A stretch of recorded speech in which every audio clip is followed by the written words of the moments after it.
ആശമാർക്ക് അടുത്ത 3 മാസം കൂടി സസുഖം സെക്രട്ടേറിയറ്റിന് മുന്നിൽ താമസിക്കാം. വീട്ടിൽ പോകാൻ താല്പര്യമില്ലാത്തവർക്ക് ഇനി പോകേണ്ട കാര്യമില്ല. സംസ്ഥാന സർക്കാർ 5 പ്രാവശ്യം ആശമാരെ ചർച്ചയ്ക്ക് വിളിക്കുകയും 2 പ്രാവശ്യം വീണ ജോർജ് കേന്ദ്രമന്ത്രിയെ കാണാൻ ശ്രമിക്കുകയും 1 പ്രാവശ്യം കണ്ട് കാര്യങ്ങൾ ബോധിപ്പിക്കുകയും ചെയ്തു. ആശമാരുടെ പ്രശ്നത്തിൽ യാതൊന്നും ചെയ്യാൻ കഴിയില്ല എന്ന് നദ്ദ തീർത്തു പറഞ്ഞു. പക്ഷെ ആശമാർക്ക് അതൊന്നും ഒരു പ്രശ്നമേ അല്ല.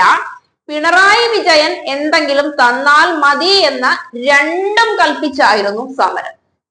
ഇതിനിടയിൽ ആശമാർക്ക് വേണ്ടി ഒരു പൊതു താൽപര്യ ഹർജി ഹൈക്കോടതിയിൽ ഫയൽ ചെയ്യപ്പെട്ടിരുന്നു. ആശമാരുടെ സമരം ഇങ്ങനെ നീണ്ടുപോയാൽ ശരിയാകില്ല എന്നും കേരളത്തിന്റെ ആരോഗ്യ മേഖല ആകെ തകർന്ന് തരിപ്പണമാകുമെന്നും കാണിച്ചായിരുന്നു ഹർജി. എന്നാൽ പിണറായി വിജയൻ ആശമാരോട് പറഞ്ഞ അതേ കാര്യം തന്നെയാണ് ഹൈക്കോടതിയിലും ബോധിപ്പിച്ചത്. 3 മാസത്തെ സമയം ആവശ്യമുണ്ട് എന്നും പഠിക്കാൻ ഒരു സമിതിയെ നിയോഗിച്ചിട്ടുണ്ട് എന്നും ആ സമിതി പഠിച്ച് കാര്യങ്ങൾ ബോധ്യപ്പെടുത്തുമ്പോൾ ആ റിപ്പോർട്ടിനനുസരിച്ച് ആശമാർക്ക് കഴിയുന്നതൊക്കെ ഇനിയും ചെയ്തു കൊടുക്കാൻ ശ്രമിക്കാമെന്നുമാണ് പിണറായി ഹൈക്കോടതിയെ ബോധിപ്പിച്ചത്. ഈ ന്യായങ്ങളൊന്നും ആശമാർക്ക് ബോധ്യമായില്ല എങ്കിലും ഹൈക്കോടതിക്ക് അത് നന്നായി ബോധ്യമായിട്ടുണ്ട്.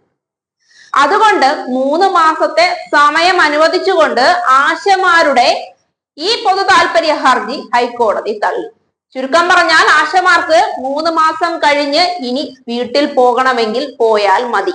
അതിനിടയിൽ മറ്റൊരു ചോദ്യം പൊതുജനം ഉയർത്തുന്നുണ്ട്.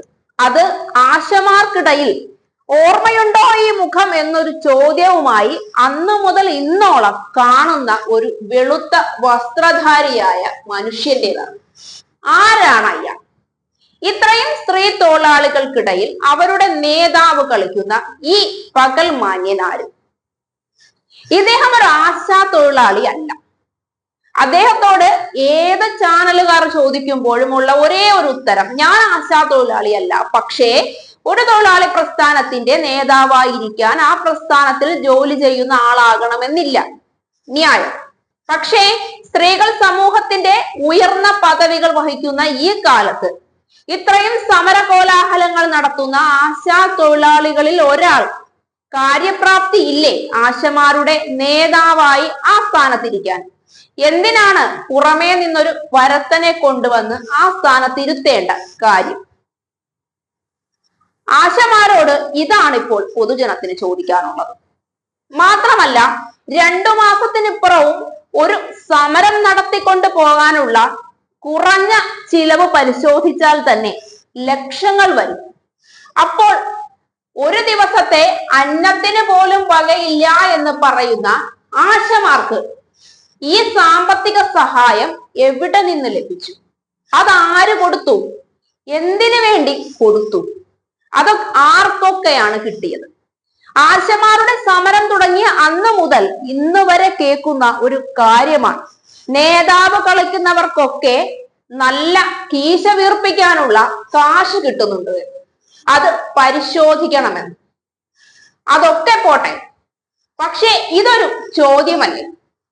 ആശമാരുടെ ഈ സമരത്തിന് സാമ്പത്തിക സ്രോതസ് ഒഴുക്കുന്ന വ്യക്തി ആരാണ്?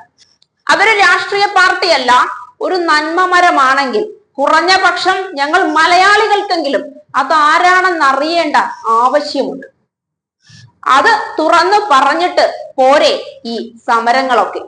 ഹൈക്കോടതി കൂടി കൈവിട്ട സ്ഥിതിക്ക് ആശമാർക്ക് ഈ ഉത്തരം പറയണോ വേണ്ടേ എന്ന് ആലോചിക്കാൻ ഇനി 3 മാസം സമയമുണ്ട്. നന്നായി ആലോചിച്ചു.